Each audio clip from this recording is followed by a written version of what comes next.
Veronica. How are you this evening?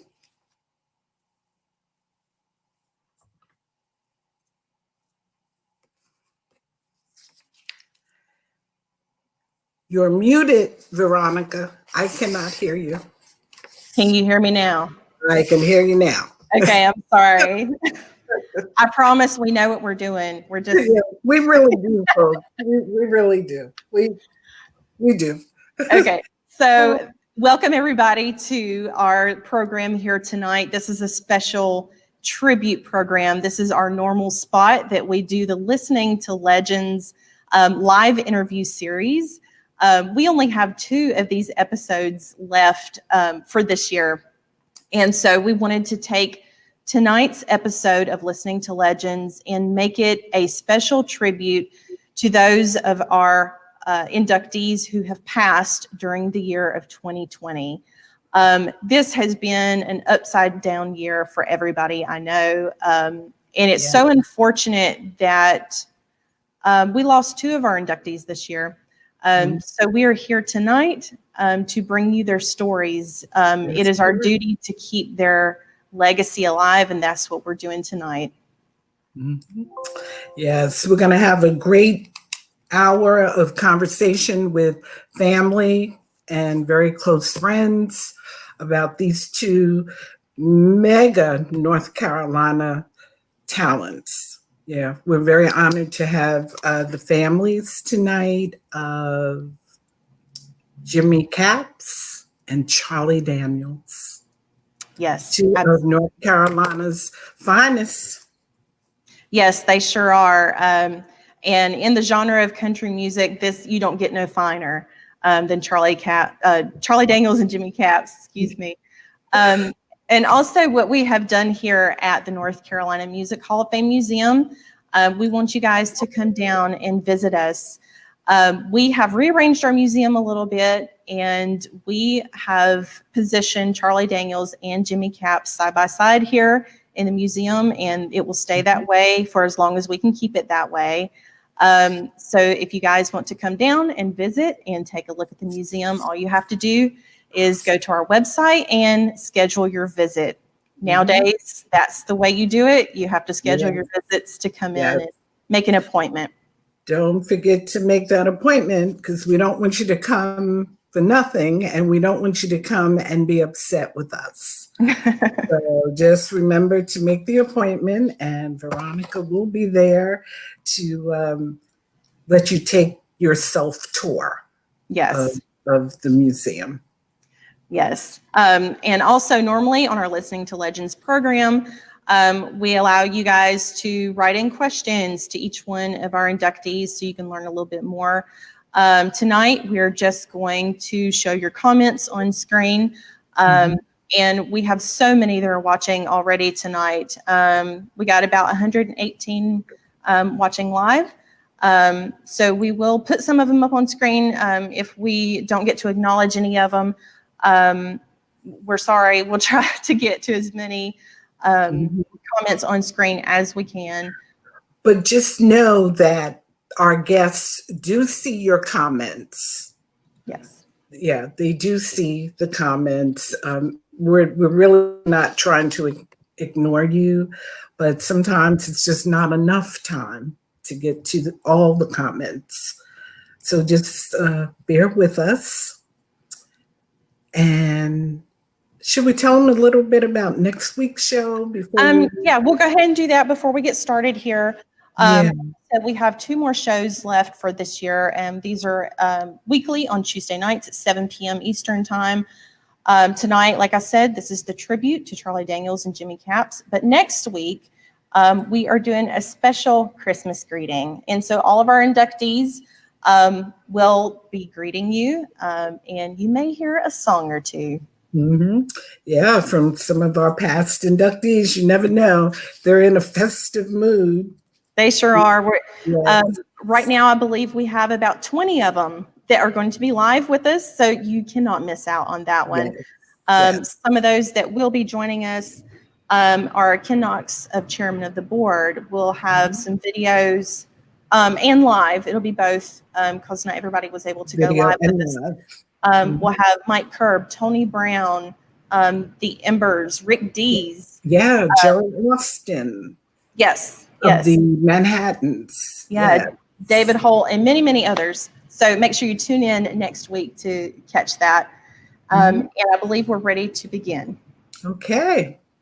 All right. All right. We will be right back with our guests.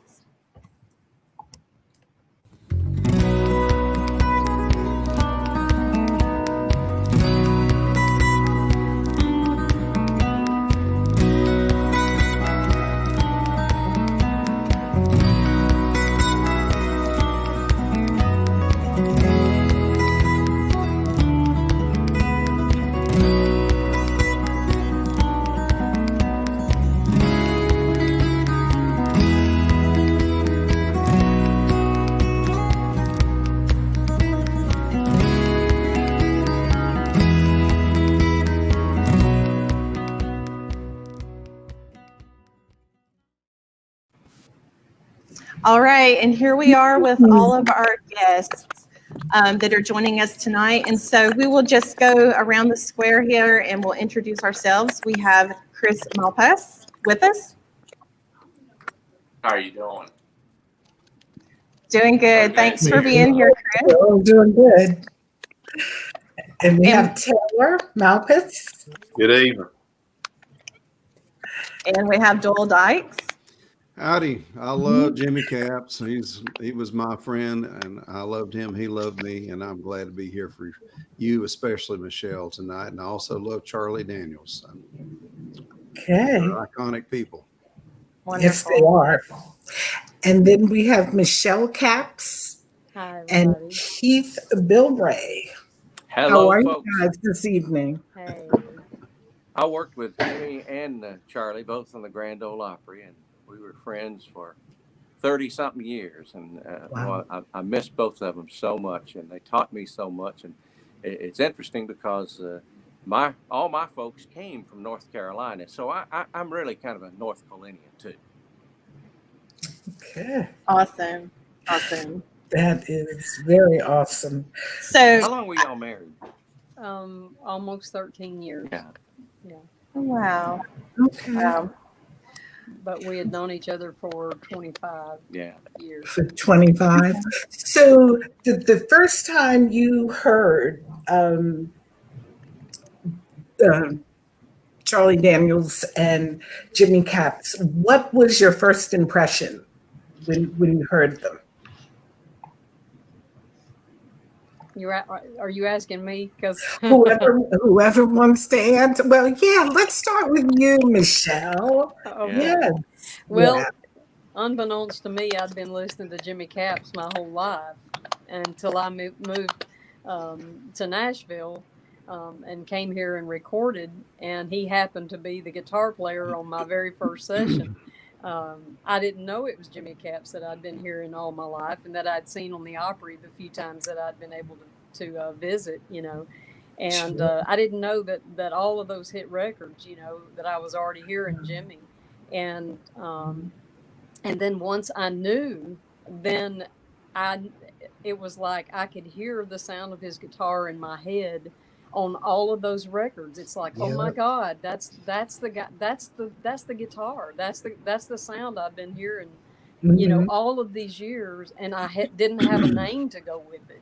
As a kid growing up in Texas, that sound just stuck with you. Yeah. Yeah, No it name, did, and oh man, yeah. Go ahead.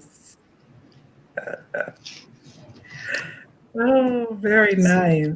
So, and then Doyle, what is your experience with Jimmy Capps? Oh my Lord. Of course, being a guitar player, I would always look at the album credits, and he was on everything. Like Michelle said, he was on everybody's record. And I had all the Kenny Rogers stuff too. And when I saw his name, you just remember Jimmy Capps. That's an easy name. It's so catchy.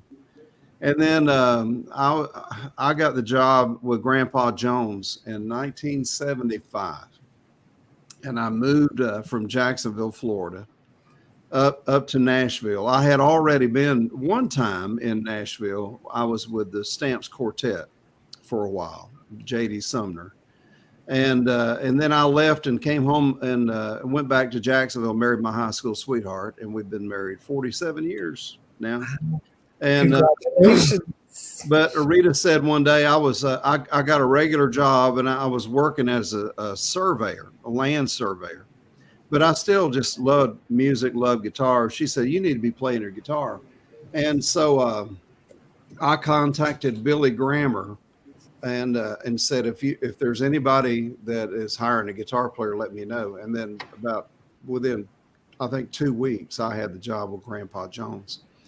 And when I got to Nashville and I saw Jimmy Capps, Spider Wilson, and Leon Rhodes, I mean, I just thought I'd died going to heaven. I'm thinking, these are the guys. This is them. And I was just awestruck by him. And I mean, because he was very intimidating to me in the beginning. And I just didn't know what to say to somebody like Jimmy Capps. And then when I found out that he was just the nicest guy you'd ever meet, you can't out nice Jimmy Capps. And he just made me feel at home on the Opry all those years ago. And then later on, there's more of the story. I'll let somebody else talk about it, but man, Jimmy's been a big part of my life.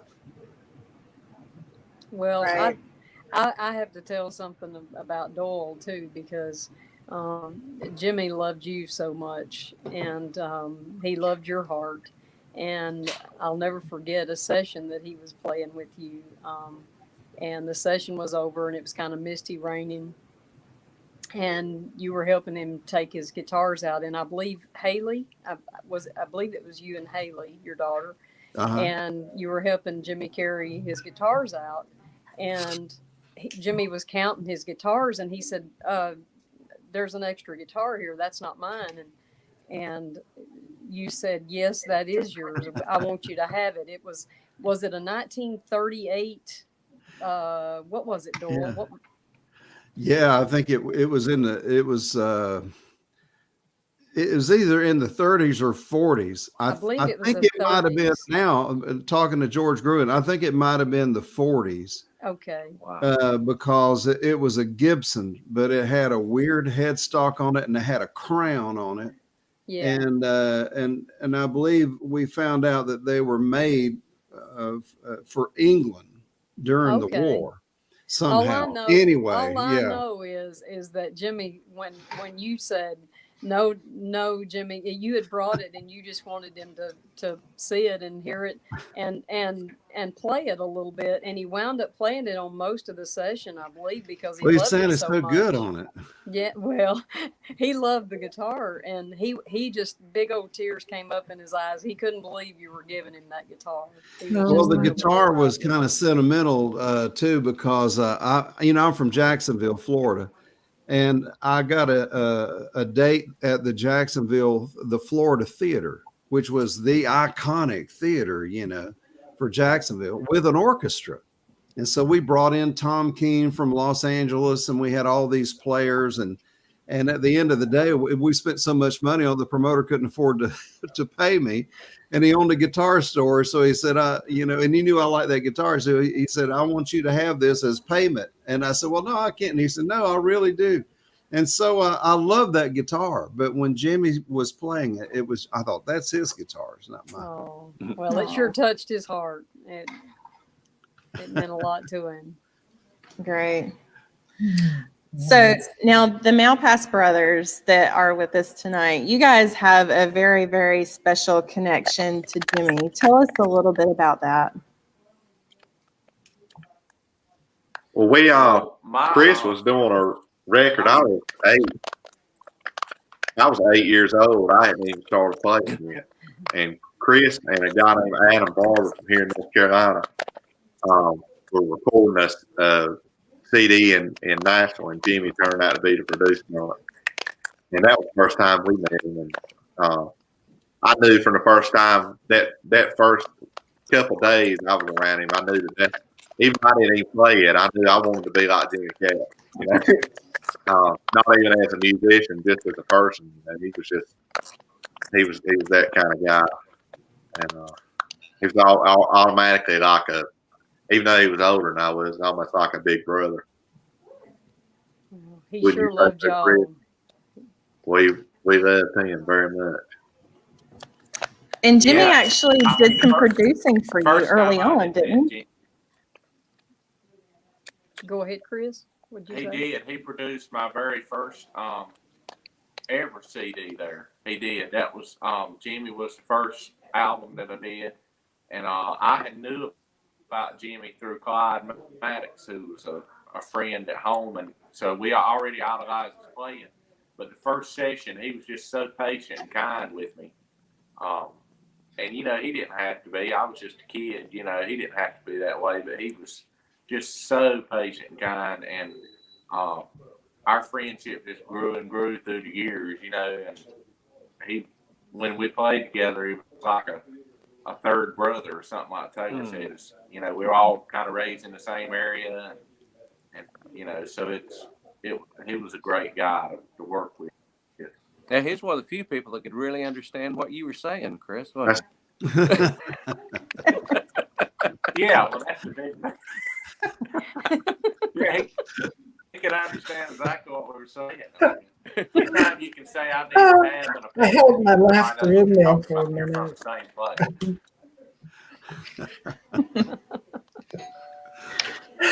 We're talking about the first time we met some of these people. I remember the first time I met Charlie Daniels, and I didn't know I'd met Charlie Daniels. Right. He was playing for Earl Scruggs at the time, the Earl Scruggs Review. And after he left Earl, I think he came out and did the Opry one night. And he said, "Well, I've met you before." I said, "You have?" And he said, "Yeah. I used to play with Earl Scruggs when you'd work with Earl." Had no idea.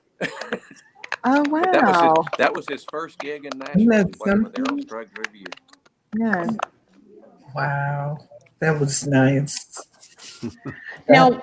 Now, what were you doing, Keith, at the time when you met Charlie, and what did you first think of him? Well, he was just, I was doing the Grand Ole Opry, of course. I was an announcer on there for 30 plus years. And he just was, he's just like Jimmy, very polite, very laid back, no airs about him at all. He was just a super person.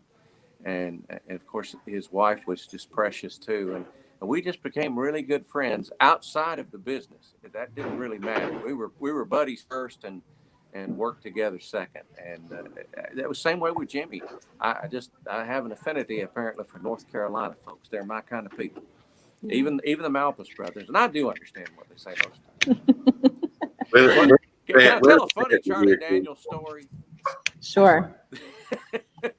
Speaking of Earl Scruggs, Earl was doing an in residence thing at the Country Music Hall of Fame, which they did, but they still do that. And for 2 or 3 nights, a featured artist will bring his friends on, and they'll all play together. It's a wonderful experience. Well, Charlie was guesting with Earl Scruggs. It was Earl in residence. We sat with my wife and I sat with Charlie Jr. and his wife, Hazel. And we were sitting there. Well, they give Charlie this big introduction, and he comes running out on stage with his fiddle, and he starts fiddling, and his pants run zipped. And if you know how Charlie operated, he kind of spreads his legs and really gets into it. And every time he did, you saw white. Oh, no. Poor Hazel was about to have a time. Somebody tell him sometime. And so Charlie Jr. ran down and got the stage manager and said, "Tell Daddy to zip up his pants." Oh, my goodness. Charlie went over Hazel's gonna kill you. Yeah. You know that, He right? ran over by the piano and got it all taken care of, but I'll never forget that. And up until that point, Charlie had really given me a hard time because one night he was at the Opry and he was out on the bus. And I got confused as I was introducing the next act on Opry Live on TNN. And I just heard this vamp and I thought it was Porter Wagner. And it turned out it was Bill. And I said, "Here's Porter Wagner." And there was Bill Anderson. Well, Charlie wrote me about that forever. But after the Pants Unzipped episode, I never heard another word about it. I guess not. Well, you know, I think that's what so many people really loved about Absolutely. watching Charlie Daniels on stage. The amount of energy that he had in playing the fiddle and, like you said, just running out on stage. Everybody just loved that about him. So much energy. So much energy. He was such an entertainer, you know. I mean, when he would come on the Opry, it was just like, I mean, electricity, you know, and the crowd felt it, and the response from the people, and shoot, I felt it. I was on the stage, you know, in my little spot on the stage, and I was mesmerized. I mean, he was just. But then off stage, he was just the sweetest guy. Oh, He and Jimmy, they had the same they had the same heart. They both loved people, and they were both so kind. Absolutely. Kind to everyone, and I guess that's why they had so much respect for each other. Now, off stage, did they spend a lot of time together? Not really, because everybody's so busy, you know. They were, you know, Jimmy was, you know, super busy. Charlie was on the road so much. He toured so much, and so, you know, they got to see each other at the Opry, and it you know, events like the Country Music Hall of Fame and things like that. And when they did, they, as you could see in the first pictures, they would spend as much time as they could, you know, visiting with one another. But they had mutual in respect. those pictures, in looking at the opening pictures of the two of them, yes, you could actually feel the connection with the two of them. Absolutely. Definitely, you can feel that bond that they had with each other. Well, they knew each other as kids, you know, in Carolina. You know, they knew each other as kids, and Charlie was just a little bit older than Jimmy, but they already had a lot of respect for each other before they ever moved to Nashville. You know. Wow. And that's one thing that I did want to bring up. That's what sets these two apart so much from a lot of our other inductees. They actually knew each other when they were very young. And it is so strange that, you know, we lost both of them this year. But a month and 1 week apart. A month and 1 week. Wow. Well, you know, we always talk about, will the circle be unbroken? The circle of country music. And it's so true. I've seen that time and again, that you meet each other on the way around, people you haven't seen in years, and suddenly you're together again. And I see them like that. I remember the night Tom T. Hall and the Statler brothers went into the Country Music Hall of Fame. I had no idea of this connection, but the first time the Statler brothers recorded was in a little radio station, and guess who rolled the tape on them and actually produced it? A young Tom T. Hall, and he recorded a song they had written. There again, that full circle of Opry and country music. Right. Well, there was a documentary that was put out just recently on Jimmy. And Michelle, I want you to talk a little bit about that in just a few minutes, and also about his book. But we have a little snippet of that documentary that we're going to play right here. And this is Charlie just talking about how he knew Jimmy growing up.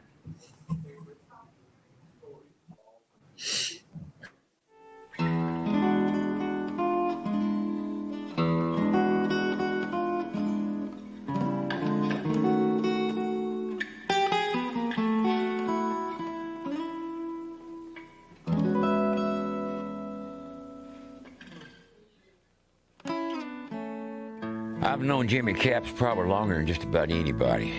I met him when he was 13 years old, and I was a fan of Jimmy's when he was just a young teenager.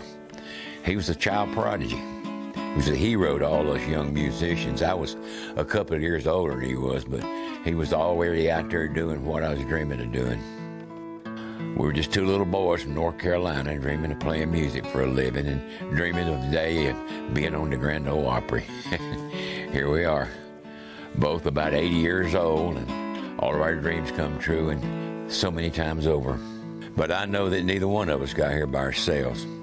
God gave us the talent, and God has allowed us to live out our dreams for so long. Jimmy's never changed. He's the same old Tar Heel Caps I met 73 years ago. He was a hero then, he's a hero now. He just don't chew as much gum as he used to. Oh, I love it. Yeah, Wow. that's pretty So cool. great. And like he said, it sounds exactly like what you guys have been saying all night long. That haven't changed. They haven't changed. They've been very good friends ever since they were little, and they still were to the day they died. So talk to us a little bit about the documentary. And this was just a little snippet of it. And also Jimmy just released a new book. Yeah. He always considered himself and wanted to be the man behind the artist. You know, Jimmy never wanted to be out at that front mic. And so he titled his book, The Man in Back.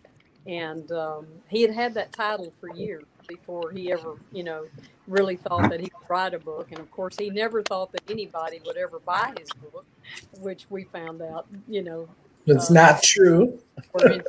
His book. And the documentary is based on the book. But it is called The Man in Back. And if you don't have a copy, you can get it on jimmycapsbook.com or on Amazon. But it was so hard for him to talk about himself because he couldn't stand to sound like he was bragging on himself ever. He never wanted anybody to think that he was bragging on himself. And I've always said one of my favorite quotes of Jimmy's was, if you're patting yourself on the back, nobody else has a chance to. And it only means something if it comes from someone else. And he truly lived that, and he believed that. And, Charlie had that same heart. I'm telling you, they had Charlie couldn't stand big egotistical, artist, attitudes. And if anybody had a right to have a big egotistical attitude, it would have been Charlie Daniels. But boy, he didn't. He was just the sweetest, kindest man. And I want to say that his wife, Hazel, has been a blessing to me. She has been, because we're both going through the same thing at the same time, Hazel has just been an angel for me, and I just love and appreciate her so much. I just wanted to say that. And their son Charlie too. They're just good people, just like Charlie. Yeah, it spoke volumes at Charlie's memorial service that I think the newest employee he had had been with him like 25, 26 years. Yeah. And that says a lot. It was like once you're part of the Charlie Daniels, it was family. Well, you couldn't get out once you got in.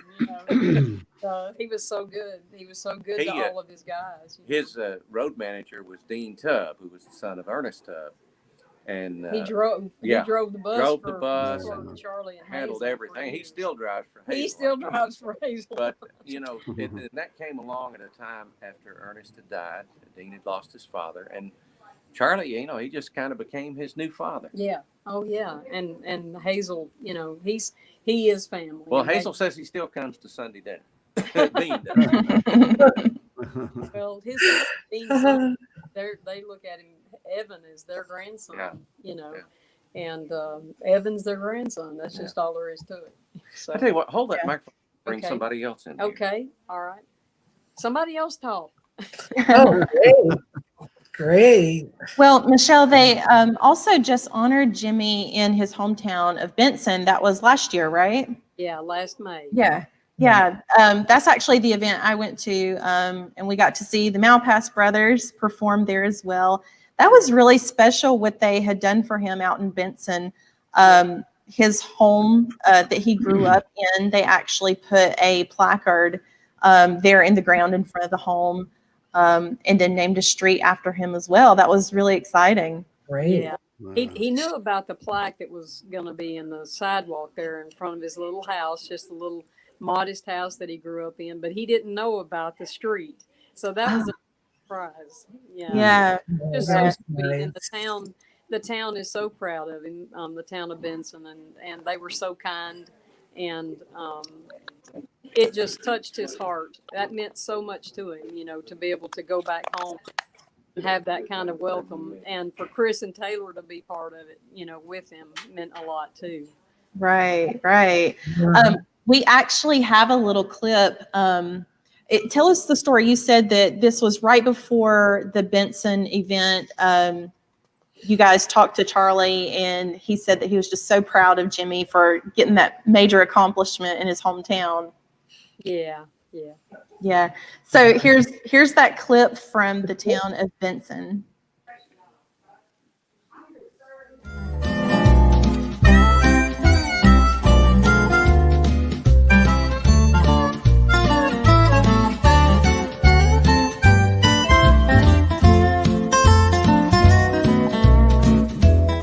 Hi, I'm Charlie Daniels. I want to celebrate my friend Jimmy's book, his life, his music, his incredible guitar playing, and understand they're naming a street after you.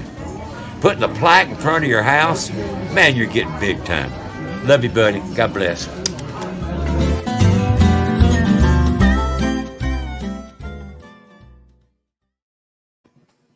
How nice. How nice is that?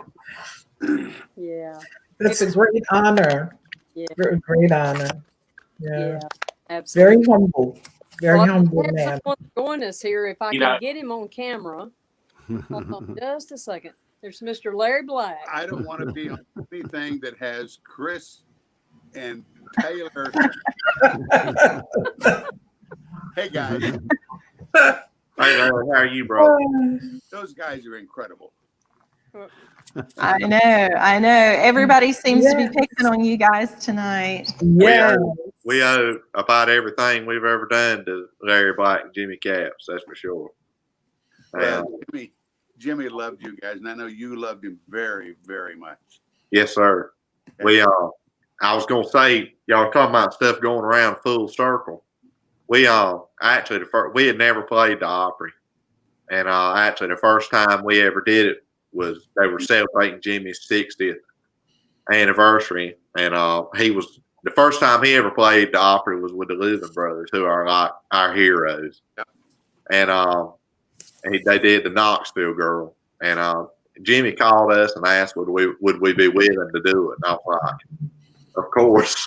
This was like a accomplishment we had dreamed of since the very beginning, and that was like the most magical night of my career, probably. I know Chris would say the same thing.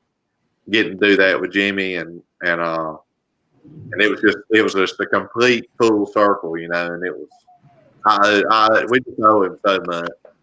And, Isn't that great? I don't know what the music will be like without him. That's for sure. Hey, Taylor. Yes, Tell sir. them about our first time getting Jimmy on stage in Benson and what you did to him. Yeah, they did Michelle remembers. for Jimmy. Probably 10 years ago, maybe longer than that. In Benson, and at that time, I went and bought this real cheap mandolin because I'm an Ira Levin fanatic, and I'd read about how he was lived out at the drop of a hat. So we got up there and they introduced us and everything, and I kept trying to tune that mandolin. And directly I threw it down, stomped it. And Jimmy was tuning his guitar, and he said, "Oh, not again." But it was, he was a trip. Yeah. Oh my goodness. I just wanted to say that a lot of the people that know Jimmy as the sheriff on Larry's Country Diner, the man sitting next to me is the one responsible for that title. And so anyway, he would have never been known as the sheriff if it hadn't been for Larry Black. But Jimmy would tell it. He said we gave him an option of being the mayor of the town or the sheriff. And he said, I just couldn't see myself as a sheriff, and I love donuts. No, And I love donuts, so he decided to be the sheriff. It worked. I mean, it just, it just worked. We had other law enforcement people send him badges, send him all sorts of official police stuff. They just loved the sheriff, and it was easier for them to, in a sense, identify the sheriff, having not known him. And then when they found out who he was, what he did, the beautiful thing about when we did the show, it was like we could not afford a band. I mean, when you're doing television and you're paying all the residuals and everything else, we couldn't afford a band. So I talked with Terry Choate and said, what do we do? And he said, well, get Jim, everybody. Nobody would have a problem at all. And we didn't. I mean, Vince Gill on down the line. Yeah. If they knew that Jimmy was there, which they did, they'd come on and just keep their whole band. Yeah. And it was amazing. Nobody gave us any grief about it. Yeah. So he was such a jewel. Yeah. Larry, did you create that role specifically for Jimmy? Michelle tells me we did. Yeah. When you were looking at putting together a show, it was like I didn't want to do the thing where you sit side by side on a couch or sit in chairs on one other side of a desk. And I thought, what a better thing to do than to have a diner. Well, in a diner, the concept was the local cable company at lunch sends in a crew to just kind of cover the local people. And they also an announcer in. So I asked Keith if he'd do that. So Keith started out in the corner just as the announcer of the diner. And then the church lady, Nadine, she would drop in like a diner, like they would. Wow. It was very relaxed and very natural. Yeah. Yeah. And what we liked about it, it was cozy. Yes. And Jimmy, originally, it was like the people would just drop in. The Oak Ridge boys would just drop in. Somebody else would just drop in, and here's Jimmy, the sheriff, ready to go. Speaking of dropping in,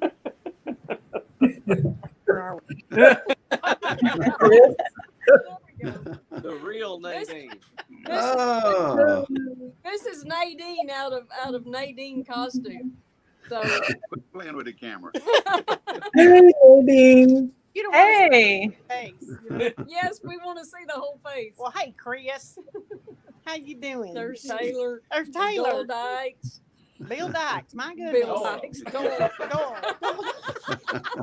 Hey, Oh. just like the show. I know It's you, just Bill. like the show. Get your head in there. You did that great rendition of How Great Thou Art, wasn't it? Yeah. Yeah. Oh. So remember that. Yeah. Jimmy Thank you. appreciated that. Remember the name. Jimmy appreciated that. I was at this church this past weekend down in Fort Myers, Florida. They had a big, they call it a keyboard festival. And they had thousands. I almost hate to say it, but there were thousands of people this weekend. And I played 7 times, and about 1% of the people had a mask on.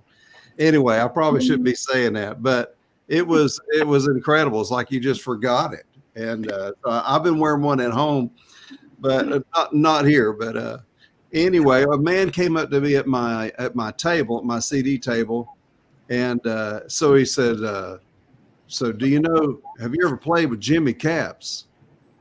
And I reached over and I got my new CD and I opened it, and it has a picture of Jimmy, and I dedicated it to him.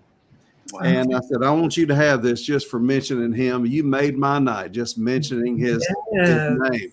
He said, well, we were on one of those cruise ships that Larry Black put on. And you changed Jimmy and Michelle's life. I mean, you did. And that was a wonderful thing. And he was the band, and nobody could have pulled that off like he did. And my mama said that nobody could do that like Jimmy Capps. It just worked. It was a great thing. It did. And Renee just showed up. Renee, the waitress, right there. Hey, Hey, Renee. Hey, Renee. I was thinking about the cruise today, Larry. Everyone. Hey, Taylor. How are you? Chris. Yeah. Hey. And Do- Bill Knight. And Bill Doyle, Nye. you were, say Jimmy, that again. You. Jimmy spoke so highly of you, Doyle. Oh, thank you so much. Yeah. Yeah, I mean, he thought you were the greatest.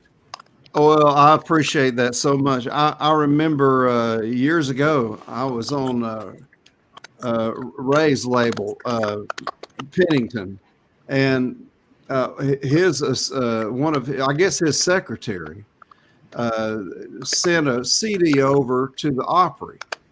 And at that time, you know, anyway, Jimmy Capps just walked through the door, and he said, "Do you know this guy?" He said, "Doyle Dykes," and it was Bob Whitaker. He was the manager of the Opry then. He said, "Well, I've known Doyle since 1975." He said, "You got to have him on the show." And he said, when Jimmy Capps says you got to have somebody on the show, you got to have him on the show. And I've been a regular guest on there since '95. A lot of it had to do with Jimmy Capps. Well, And so I'm very, very, very thankful for him. He You're was such a blessing to me. Wow. That's It's the a great story. story for us. The first time we did the Opry was because of Jimmy Capps. You know, he had pulled for us, and I mean, and same way with Larry's Diner. I know he had pulled for us there too, and Larry finally listened to him.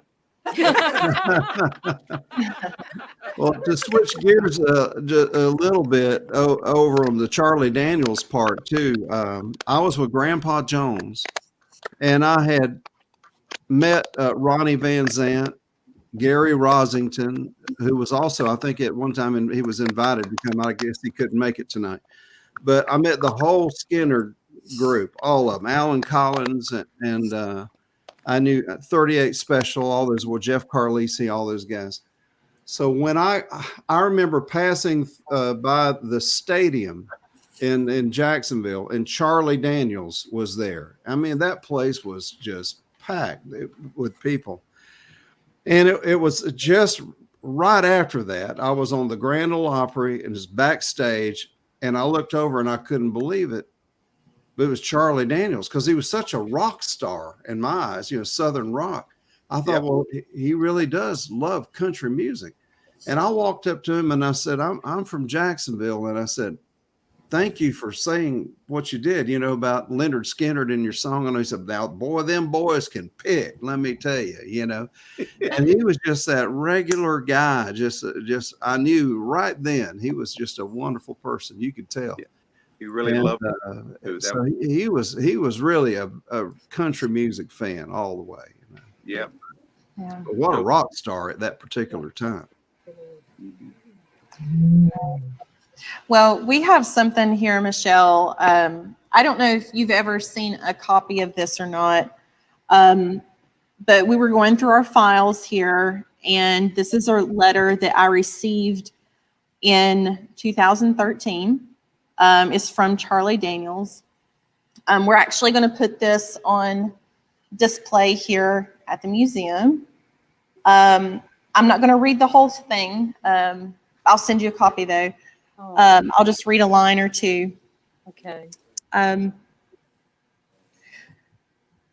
Jimmy has devoted his life to music since his early teens, playing in some of North Carolina's most popular bands on radio and television, and moving to Nashville many years ago to become one of Music City's most popular studio players and a member of the Grand Ole Opry backup band.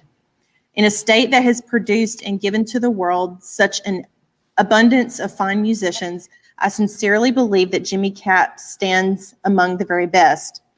Jimmy is a humble, exceptionally talented man who has contributed to countless hit records and live performances, and represents his home state of North Carolina and its rich musical heritage with dignity, humility, and originality. I heartily endorse North Carolinian Jimmy Capps to be inducted in the 2014 class of inductees into the North Carolina Music Hall of Fame. So this is a letter that Jimmy wrote to us endorsing his induction into the Hall of Fame. And I'll hold it a little bit closer, and it's signed by Charlie. No, I never knew Charlie did that. And I'm sure Jimmy never knew it either. That's a good friendship. oh, Yeah. That's a lifelong friendship. that is so precious. And I look forward to getting a copy of that. That's Okay. Mm-hmm. So we're going to have the full letter here on display so everybody can see it. We've had a couple of people to do this, some of our inductees, but like I said, we've never seen such a strong connection, between two of our inductees and such a great friendship. So I think this is appropriate to put out here on display. And so you guys, whenever you come to the museum, this is one of the other pieces that you'll be able to see. That's awesome. And as soon as all of this coronavirus stuff is under control, Miss Hazel and I plan to make a trip to the North Carolina Music Hall of Fame. We've been talking about that, and we That's wonderful. Make sure you know before, well in advance before you come. we will. Yeah. Sure. Yeah. Little something special for you. And hopefully you'll be able to have a real live induction ceremony next year. Yes. And We hope. Yeah. We're hoping. I hope so. That's what we're waiting on. We want to do it live because all of these inductees here, they're so deserving, and to be able to give them the full red carpet treatment, that's what we want to do. So if we have to put 2021 and 2020 together, we will. Yeah. And that will promise to be a fantastic night. It sure will be. It sure will. Yeah. Now, going back to Jimmy's beginnings, he really reached fame after joining the Louvin Brothers group. And Chris and Taylor, you guys were talking about your connection to Louvin Brothers. You just love their music. And to me, you guys sound a lot like them. You have a lot of that dynamic that they had. So were you guys into the Louvin Brothers before you met Jimmy? Because we were talking about the circle, being connected. We were. Chris spoke earlier of Clyde Maddox, and we were doing our first CD, and we were traveling to a lot of churches, and Clyde, we decided. Clyde said, "Well, I don't know how long these guys are going to do this," because of course I was 10 at the time.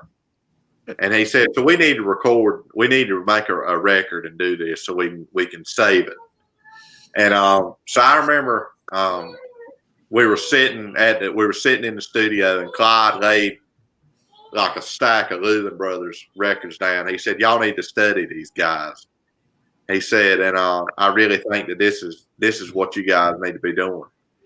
And me and Chris got hooked on it.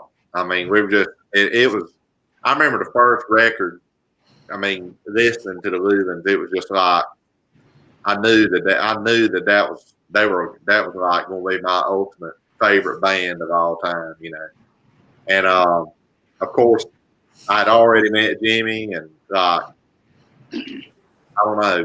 It was just perfect. And I don't know. What do you think, Chris? Another big thing about the Louvins, being a fan of the Louvin Brothers like we were, we noticed the big transition in the sound of the Louvins when Jimmy came on board. It was great with Paul Yandel and Chet playing with it, but then when Jimmy came on, it gave them a whole different dynamic to their sound. A lot more shuffle stuff, and his guitar break on like second time around.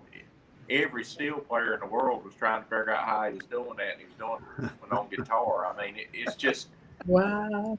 I don't know. He made the Louvin sound completely different. Not that the Louvins weren't great before, but Jimmy's sound to the Louvins just made it that much better. And to me, even if I hadn't known Jimmy, that's some of my favorite stuff.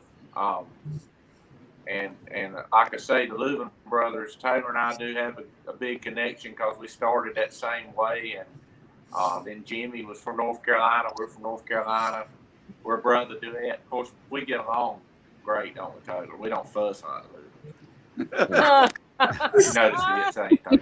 But no, it's just I don't know. There's a lot of connections there, but Jimmy was such a big piece of the Leuven brothers, and to still have him around and get to do that stuff with him was as good as it gets. I mean, people say talk about making it big. Making it big is nothing. When you get to do something, when you get to be with one of your heroes, and you get to do that and kind of have that same feel on stage, that same circle, that's all it's about. And Jimmy was one of those guys. Jimmy's so kind. I feel like you could call him at any time, and he would answer the phone, and I would have all these annoying Leuven brothers questions. He would tell me anything I wanted to know, and I remember when I bought my first Gretsch guitar, I was like, I knew I wanted to play Gretsch because Jimmy had played one with the Leuven. That was like the ultimate thing. And I called him, and he told me, "So you'll never regret buying one." And he's the reason I play him now. And like I knew when I listened to him, that's who I wanted to be. I could say earlier, as a person, as a guitar player, as a friend. If I can be like Jimmy Caps, then then I'm doing well. Yeah. Okay. Yeah. Well, we have a little clip here. It's actually about a 4-minute clip that we're going to show you. This is just how Jimmy grew up in Benson and then finally got the opportunity to join the Leuven brothers. Well, did you always know what you wanted to do? I think I did. I would go to my bed at night, and I would lay there and try to picture a guitar neck in my mind, and how I could make chords. And I literally, I know it sounds corny, but I would dream about being on the operative, playing guitar behind artists. We didn't have a phone on Church Street here. My mom and dad didn't have a phone, so my grandmother and my aunt lived next door, and they had a phone. But the guy, I worked for a guy over in Wilmington, North Carolina. His name was Slim Short. He later went to WNCT in Greenville, had a morning show, and you might have heard of him. I'm not sure. Sounds familiar. He was there for years, and but anyhow, Clyde and I left Slim Mims and came to work with Slim Short. So everybody was slim except me. But anyhow, my aunt came over to our house and said, "Jimmy," said, you got a phone call from Slim Short." So I went over and answered the phone. He said, "How would you like to go to work for the Leuven brothers?" Well, it had always been my dream to work with them. I thought their duet was, to this day, the very best duet, and so does a lot of other people. Singing groups come and singing groups go, but there's a duo that shows signs of going on forever.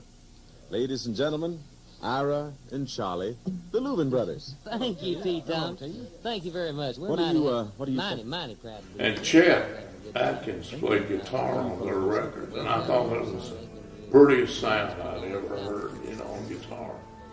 So I said, yeah. He said, well, Charlie Leuven is going to call you tomorrow, and he wants to talk to you about playing guitar with them.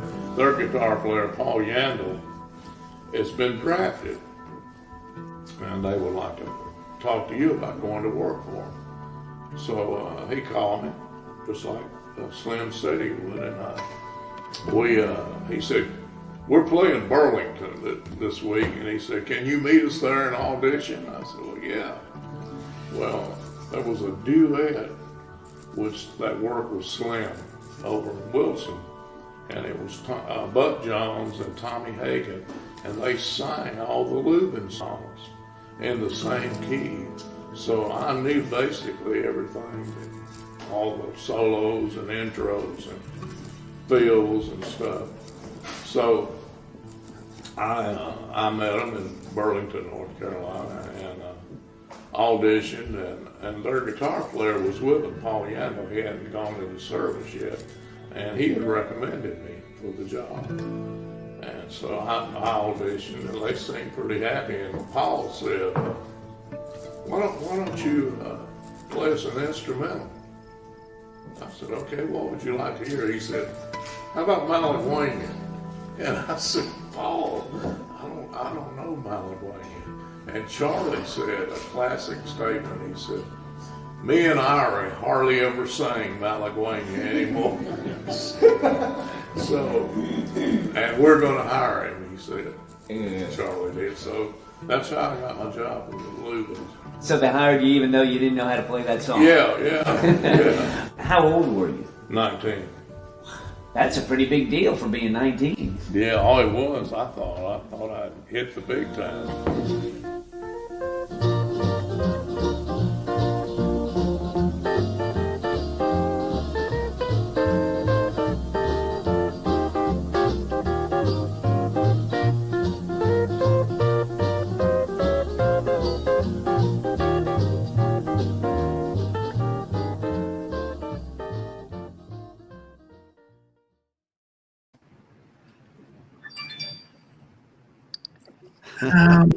What's All right. beautiful.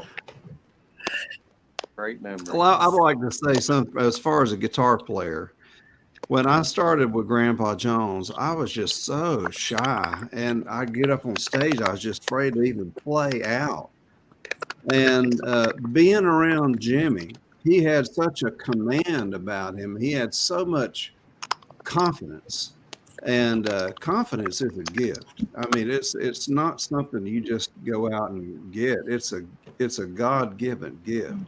And with talent's one thing, but you got to have confidence to be able to do it. And he really showed me confidence as a player. And to this day, I mean, I think I've had more command, and as far as when I play, and it had a lot to do with watching him on the Opry. I mean, he was amazing. He really was. He was a good player, but he was a good player in front of thousands of people, and that's a different thing. Mhm. I and being, naturally shy, and I asked him one time, I said, how did you ever, have the nerve to do what you do? And he said, I don't know, because, as far as, doing anything else in front of a huge audience, I'm not sure he could have done it, but you're right. For it had to be a God-given gift. It just was. Mhm. When he said before he ever got his first guitar, which he got his first guitar when he was 12, but he said he would lay in bed at night and picture the fretboard and his fingers on the fretboard, and in his mind, he was playing in his mind, before he ever got his first guitar. So it definitely was God-given, because I said, how old were you when you first started playing and singing on the radio? Because when he was a kid, he said he did little Jimmy Dickens songs. Learned all the little Jimmy Dickens songs and would play and sing on the local radio station. Well, I said, some great guitar work. I said, how old were you when you started playing and singing on the radio? I first asked him how old he was when he first got his first guitar, and he said 12. I said, well, how old were you when you started playing and singing on the radio? He said, 12. Oh my God. Earlier, and Leon Rose, and when they got together with Jimmy Capps and did those 3-part. Oh man, there was nothing like it. Oh, nothing like it. They played in perfect magic. harmony. It was magic. And it was like coming out of one instrument from 3 players. Yeah. But that was Jimmy. He could play with anybody, just blend right in and fill the part that needed to be felt. Wow. Yeah. Nice. Yeah, it's amazing where you start from and where you end up, and and how you get there. I mean, it's definitely more than you. I like the part where Jimmy said, and even Charlie said it in the previous clip that we just watched, it was God that got them there. where they're at. Yeah. So Charlie, he was such a God-fearing man. And Charlie, I mean, he just being around him lifted your spirits, you know. And he had such a strong faith, and he was such a, you know, a patriot. I mean, there's never been a more loyal to this country patriot than Charlie Daniels. And so I just miss him terribly. Just miss him terribly. His sweet spirit, you know. Certainly, he certainly had a love for America, and he was very outspoken about that, and certainly stood for our veterans. He had a great love for supporting the veterans in America, and so we have a little clip here too that we want to show before we wrap everything up. This is where Charlie Daniels got his start. No, I didn't have actually musicians in my family. I went up to a friend of mine's house one day that I had known for a long time. But I don't know where he got this guitar. He had an old Stella guitar. I don't know where he got it. Strings were probably, 2 years old or something. I'd never seen it before. And he knew about 2 chords. And I said, you got to show me that because I've always wanted to learn how to play.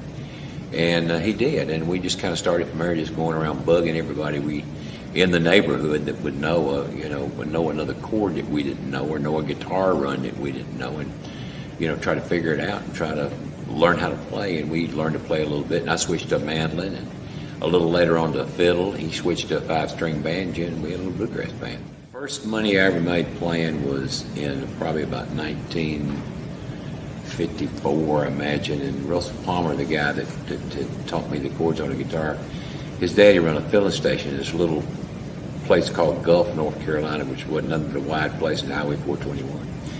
And we were sitting out in front of his store one night playing, just him and me with a fiddle and Russell with a guitar. And this car pulled up. I guess it stopped to fill up with some gas or something. And there was 2 men and 2 women in it. And one of the women said, can y'all play something? And Russell piped up and said, you got any money? She reached in her purse and pulled out 4 dimes. She gave me 2 and him 2. So the first money I ever made playing was 20 cents. And we played our limited little, we didn't know very much. And I think the next money I made was $2 playing at the Lions Club or something. And, I'd never really, we used to play square dances. We'd play for the door, a piece of the door or whatever. The first steady money I started making was in about 56 when I moved back to Wilmington. This was all took place where I learned playing all up in central North Carolina, close to Sanford. My dad's job took him back to Wilmington, and I got asked to play in a band up at Jacksonville, North Carolina, which is the home of the 2nd Marine Division, which is one of the few places where they can afford to have a band. So I started out $50 a week, and I was doing a daytime job, driving up there and driving back, which is about a 100-mile round trip. And I finally quit my daytime job, and the money got a little bit better, and I went to Washington, D.C. in 1958, and, just started playing. I came to Nashville in 67, and been here ever since. And the rest is history. Yes, it is. Wow. Great. And so, too, we might add. Yeah. So then in the 70s, Charlie went on to do his biggest hit, The Devil Went Down to Georgia, another one of those electrifying, uplifting hits. Again, even when you hear his music, it immediately lifts your spirits. Mm-hmm. Absolutely. And he was a great guitar player too. I mean, he was a great fiddle player, but he was a great guitar plair. And I just wish whoever stole his Les Paul Flame Top will give it to the museum. If anybody knows where it is. Great. Right, yeah. And a lot of people don't know, Charlie started out playing guitar, and then later on learned another instrument, and then another one, and finally the mandolin, and then picked up the fiddle. He said, I might as well try that too. And because the mandolin plays out a lot like the fiddle, he kind of just stuck with that one, and it worked out well for him. You know, if you ever saw Charlie, he would saw that fiddle so hard that the what do you call the horsehair? Yeah, the horsehair on the bow, he'd just wear it out. And there was a guy in back who was always ready to grab his bow and then give him a new one so he could get through the song. I mean, he sawed that hard. and those guys would have been Roger and Jimmy that worked for him for years and years, and they'd sit back there with me. And when Charlie had worn a bow out, they were ready. I mean, sometimes they'd throw it to him. Yeah. Oh, yeah. Sometimes they would throw it to him and he'd catch it. And other times they'd just sneak up behind him and hand it, put one in his hand or put a guitar around his neck, just whatever, because Charlie, there was never any, there was not a dead moment when he was on the stage. None. It was live going all the time. So exciting. Yeah, and we actually have one of Charlie's golden fiddles here on our exhibits, and we have one of his bows, and yeah, you can tell it is shredded completely. But you'll get a good look at it when you come here and visit the Music Hall of Fame. And one thing that's really interesting too, there's actually a .44 Magnum bullet embedded into the side of the fiddle that we have here, which is very cool. Yeah. And how did that happen? Wow, that's kind of scary. I don't know.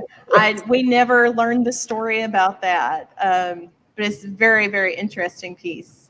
I bet Miss Hazel could fill us in. Maybe on our visit to the museum, she'll share that with us. I hope. We'll have to find out for sure. Yep. Yeah. Got to find out about that. Yeah. That would be good. So I was in go ahead. the control room at WSM with the late Grant Turner, the dean of opera announcers, and Grant was on the radio, and he was going to play "The Devil Went Down to Georgia." Well, as you all know, there were two versions of that. One said, "Come on back, you son of a gun, I'm the best that ever been." Well, the other one said, "Come on back, you son of a something else." Yeah. And Grant played the wrong one. Early morning. And Grant said, "Did you hear that?" I said, "Yeah, Grant, I believe you got into the wrong one there, buddy." Yeah, but he called the devil that. Right. I guess it's okay to call the devil that. So Yeah.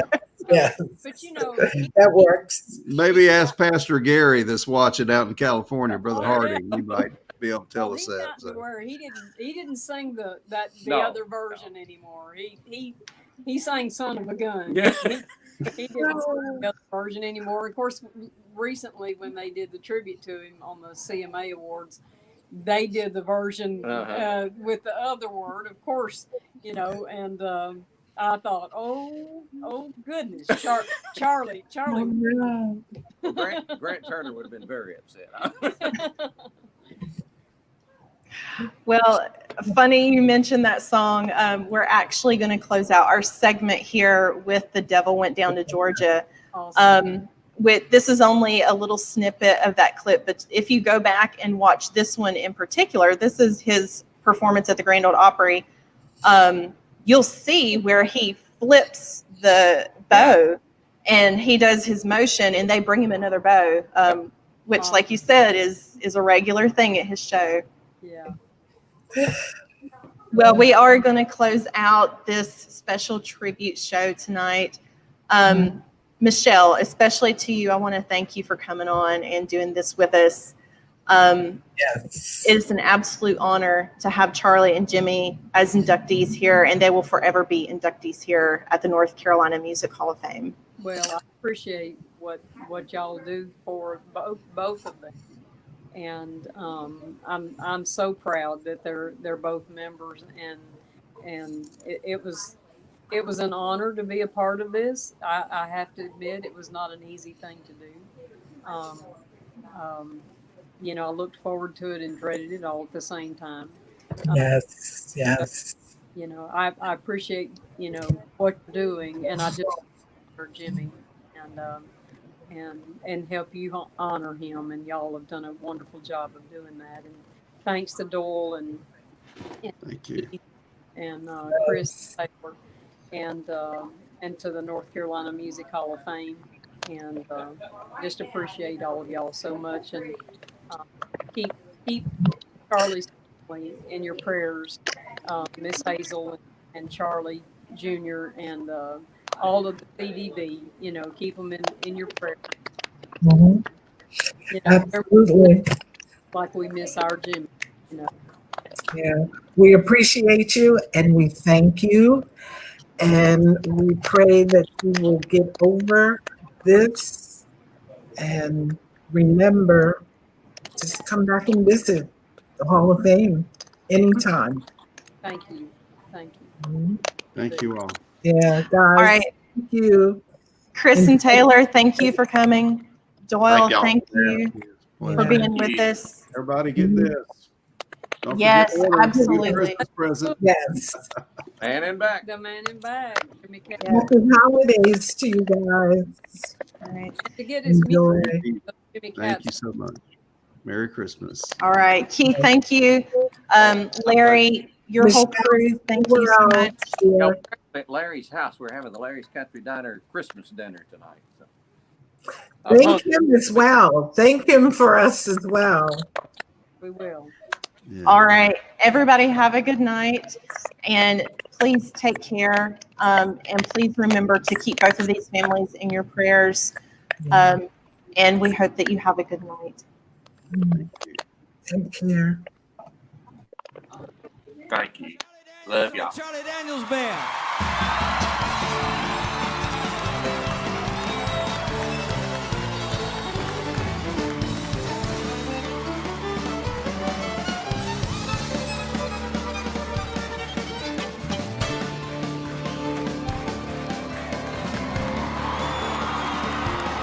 Well, now the devil went down to Georgia and he's looking for a soul to steal. He was in a bind because he was way behind. He was willing to make a deal.